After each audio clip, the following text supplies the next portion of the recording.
Today's Gospel from St. Luke has Jesus telling us to love one another. And as Jesus often does, he puts up the two opposites.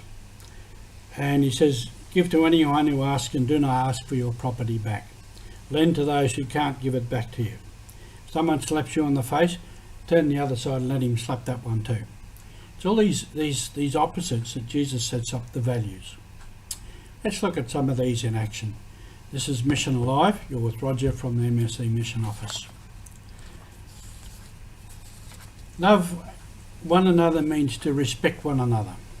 I spoke the other day about language and some of the funny things that happened to this fella, Father Losia, or the other fella, Father Loda. And language can tell us a lot about how we can respect each other. Many times because somebody speaks differently, because somebody doesn't know our language properly, we can laugh at them. We can put them down. We can think they're stupid. But we're the stupid ones. Because sometimes I say to people, people say, oh, they should be speaking our language. I say, can you speak their language? Many Australians don't speak more than one language.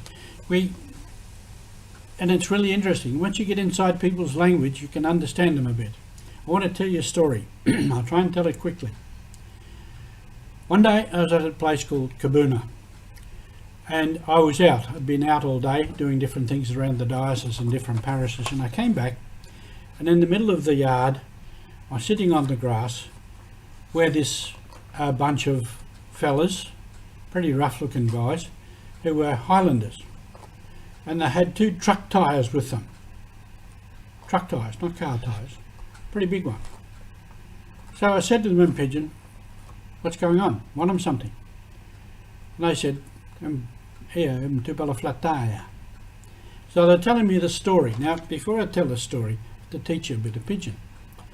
To say us, we, there's 2 ways of saying it. One is inclusive and one is exclusive. So if it's inclusive, we say yumi. Yumi. No arapala, not the others. Yumi. And if we say me pala, it's inclusive. You and me and him and all the rest of them, me pala. Now this group of fellas were for a certain part of the Highlands, and for some reason they used the inclusive exclusive differently. So I said, what happened?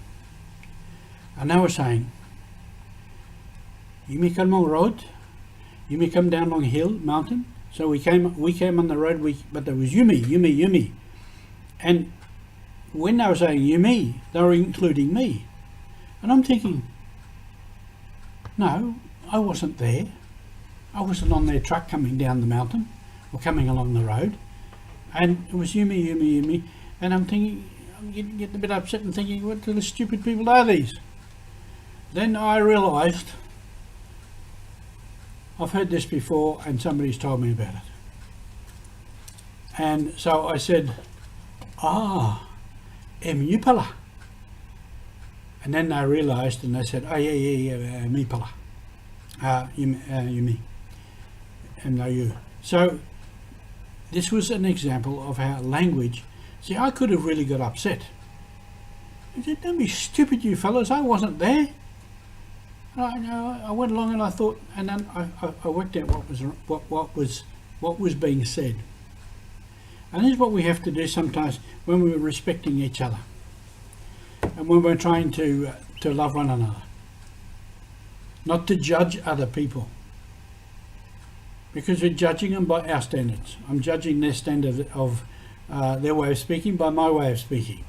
I'm judging their English by my English. I'm judging their customs, their habits by mine. And we can do that all the time. Many stories about that, and we probably all know them, how people from another place, another culture, another time will do something and will say, that's very strange. It's not strange. It's only strange to me. It's not strange to them. So this is our mission as church. Love one another, respect one another, don't judge others, and that means we have to try and get to know people, to know their customs, to know their culture, to know their way of being. and this is part of our mission. Thank you for being with us.